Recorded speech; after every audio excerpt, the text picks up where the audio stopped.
बिस्मिल्लाहिर्रहमानिर्रहीम, अस्सलाम वालेकुम। आज की वीडियो में हम बात करेंगे बेनज़ीर इनकम सपोर्ट प्रोग्राम के हवाले से। एक बुरी खबर आई है मेरे सामने, तो मैंने सोचा अपने सब्सक्राइबर के साथ शेयर की जाए।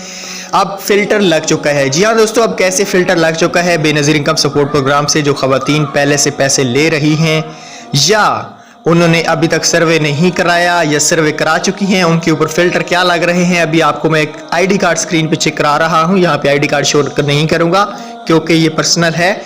तो ये देख सकते हैं, ब्लॉक मोबाइल रिचार्ज, जिनका मोबाइल का रिचार्ज 1000 से ज़्यादा है, बिजली का बिल ज़्यादा आता है, आपके नाम पे कोई मोटरसाइकिल है, आपके नाम पे कोई पासपोर्ट बना हुआ है, आपने अर्जेंट अपना शनाख्ती कार्ड बनवाया था, आपने किसी बैंक से कर्जा लिया हुआ है, इन सूरत में आपको नायल कर दिया जाएगा। अगर आप जांच पड़ताल में हैं, कुछ कार्ड के ऊपर ये आज से फ़िल्टर लग चुका है जो कि आपको प्रूफ स्क्रीन पे दिखाई दे रहा है। तो लिहाजा ये एक बुरी खबर मेरे सामने आई है। अफसोस से कहना पड़ा कि अब जांच पड़ताल वालों के चांस बहुत ही कम होते जा रहे हैं दिन ब दिन। तो अब देखते हैं नेक्स्ट क्या बनता है। जैसे ही कोई हमारे पास न्यू अपडेट इसके हवाले से आती है तो हम आप लोगों के साथ शेयर करेंगे।